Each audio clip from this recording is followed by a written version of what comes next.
Smoking is injurious to health, it causes cancer. ধূমপান স্বাস্থ্যের পক্ষে ক্ষতিকারক। ধূমপান ক্যান্সারের কারণ।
আমার নাম মনোহর।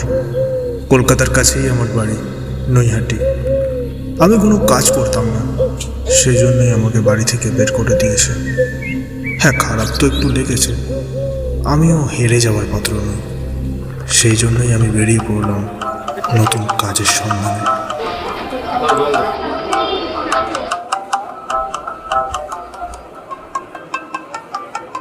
দাদা, একটা কথা বলবো? क्या? আমার না একটা কাজের দরকার। তোমার কাছে কি কোনো কাজ হবে? नहीं, আমি রুটি পরোটা মোটামুটি সব কিছুই রান্না করতে পারি। अभी मेरे को कोई हेल्पर नहीं चाहिए। একদমই না? नहीं। ঠিক আছে।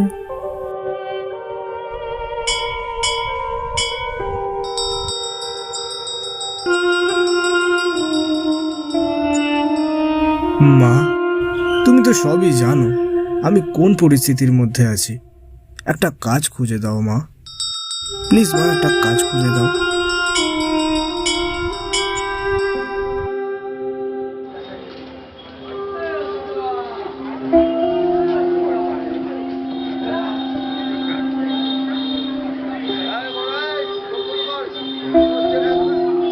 এখানে কোনো কাজ পাবো বলে মনে হয় না।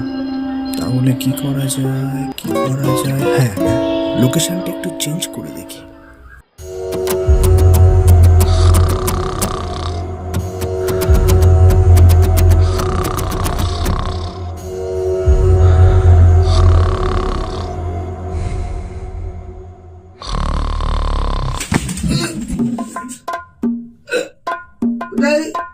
কোথায় চলে এলো?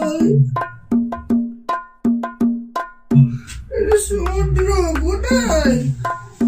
ভুলে গেলাম ফোনটা কই? ফোন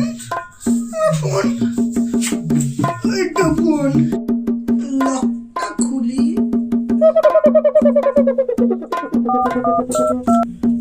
ফোনটা করি।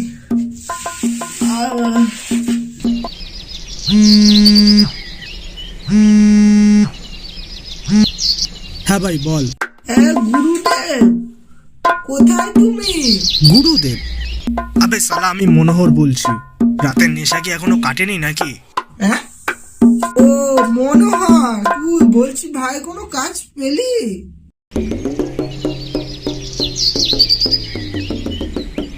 ভাই সকাল থেকে কাজ খুঁজছি, একটা কাজও পাচ্ছি না। কিছু আইডিয়া দে ভাই, কি করতে পারি এই মুহূর্তে আমি।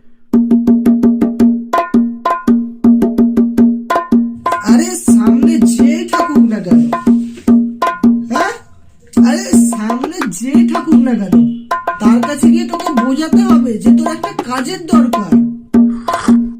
হয়তো দু একজন তোকে রিজেক্ট করবে, কিন্তু আলটিমেটলি দেখবি যে তুই একটা কাজ ঠিকই পাবি। কেউ না কেউ তোকে কাজ দেবে। না হলে ভাই তুই একটা কাজ কর, আজকে সন্ধ্যাবেলা আমি একটা মোটিভেশনাল ক্লাস খুলেছি, তুই ওখানে চলে আয়। এখানে বিভিন্ন জেলার বড় বড় তাবর তাবর নেশাখোররা সব আসবে, তুই চলে আয়। ভাই আমার না ভুল হয়ে গেছে, তোর ফোনটা রিসিভ করে তুই রাখ ভাই। হ্যাঁ, রাখ। কোন গ্রহ থেকে এসছে কি জানে। যা বল, কলটাই কেটে দিল। তাতে কি হয়েছে? আমার কাছে তো আমার গুরুদেব আছে। চিয়ার্স গুরুদেব। গুরুদেব তুমি আমায় আশীর্বাদ করো, আমি যেন তোমার মতো হতে পারি গুরুদেব। তোমার মতো শক্তি যেন আমার মধ্যে থাকে গুরুদেব।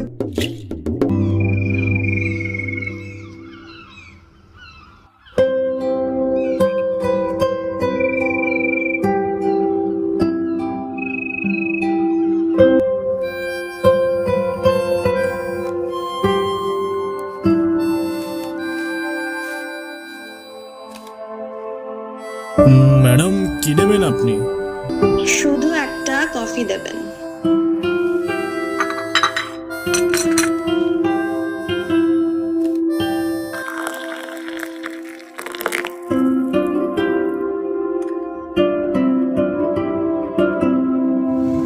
Thank you. फीडबैक दीजिएगा मैडम। श्योर।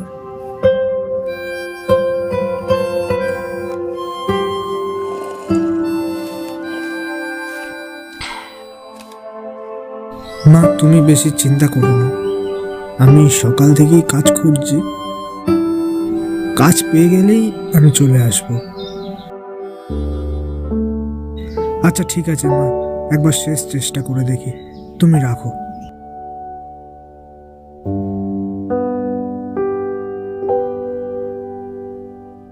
আসুন আসুন স্যার, কি লাগবে আপনার?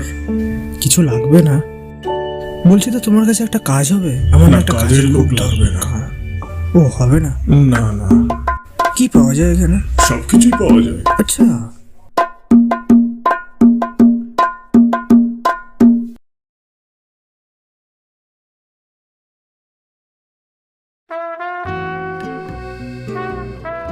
এই মেয়েটার কাছে তো আমি কাজ চাইতেই পারি, দেখে তো মনে হচ্ছে কোনো বড়লোক ঘরের মেয়ে। হলেই বা, আমার জন্য কাজ নিয়ে থোড়ি বসে আছে। আচ্ছা আমি যদি বলি আমার একটা কাজের খুব দরকার, না না না না, মুখের ওপর না করে দিলে? ভগবান, কিছুই মাথায় আসছে না, কিছু তো করো। অনেক ওভার অ্যাক্টিং হয়ে গেল, যা আছে কপালে দেখা যাবে, এবার বলেই দিই।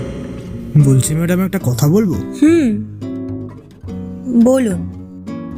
আসলে বলতে খুব লজ্জা লাগছে, আমার না একটা কাজের খুব দরকার, আপনার কাছে কি কোনো কাজ হবে? কাজ আমার কাছে? আচ্ছা ঠিক আছে, আপনি প্রথমে বসুন। আপনি আপনার যোগ্যতা অনুযায়ী কোনো একটা কোম্পানিতে না গিয়ে একটা মেয়ের কাছে এসেছেন কাজ চাইতে। আপনাকে দেওয়ার মতন আমার কাছে তেমন কোনো কাজ নেই, তবে আপনি আমার একটা কাজ করতে পারেন। কি কাজ? আমার একটা বয়ফ্রেন্ড আছে, নাম রোহিত। তার সাথে আমার বেশ অনেক দিনেরই পরিচয়, তবে এখন আমার তাকে দেখলেই ঘেন্না হয়। তুমি কি আমার সাথে একটা প্রেমের অভিনয় করতে পারবে? এই ধরো 2 থেকে 3 দিনের মতোই, খুব জোর। দূর, এরকমটা আবার হয় নাকি? আরে হয় হয়, হলেই সব হবে। আপনাকে আমি পারিশ্রমিক হিসাবে 2000 টাকা দেবো। এই মেয়েটার মাথায় বুদ্ধি বলে কিছু নেই নাকি? 2000 টাকা দেবে বলছে, 2000 টাকায় আজকের ডেটে কি পাওয়া যায়? করবেন? টাকার অংশটা একটু বাড়িয়ে বলে দেখি। 5000 টাকা লাগবে।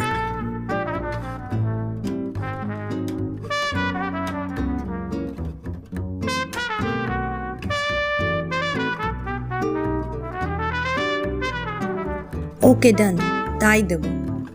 ঠিক আছে। 3 দিনের মধ্যেই রোহিত মুম্বাই থেকে ফিরবে। আমাদের যা করার এর মধ্যেই করতে হবে। ওকে ওকে দেন, বাই। ও হ্যালো,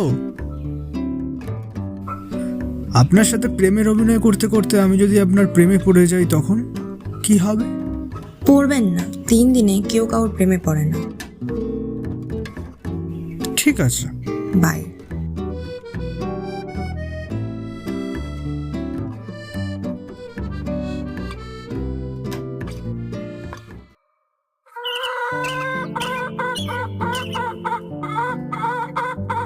চলে তো আসলাম, এবার বলুন আমায় কি করতে হবে? সবার আগে বলুন থেকে বলতে আসতে হবে। একটু সময় লাগবে। ওটাই তো নেই আমাদের কাছে। আচ্ছা ঠিক আছে, আমি শুরু করছি, আশা করি আপনার কোনো সমস্যা হবে না। সবার প্রথমে আমাদের বন্ধুর মতন হতে হবে, রাইট? হুম। দুজন দুজনকে জানতে হবে, বুঝতে হবে। তোমার প্রিয় রং, আমার প্রিয় শাড়ি, খাবার ইত্যাদি ইত্যাদি সবকিছু আমাদের জেনে নিতে হবে, কারণ রোহিত কিন্তু আর 2 দিন পরই চলে আসবে। আমাদের কিন্তু আগে থেকেই দুজনকে তৈরি থাকতে হবে। এখন আমরা একে অপরকে জানবো। তোমার বাড়িতে কে কে আছে? এই পৃথিবীতে আমার নিজের বলতে কেউ নেই। শুনেছি আমি যখন 8 মাসের ছিলাম তখন আমায় কেউ ডাস্টবিনে কুড়িয়ে পেয়েছিল। সেও গরিব ছিল, খুব বেশি দিন রাখতে পারলো না। তারপর একদিন রাত্রিবেলা চার্চের সামনে আমায় রেখে আসে। তো তারপর আর কি, চার্চের ফাদারের কাছে মানুষ হলাম।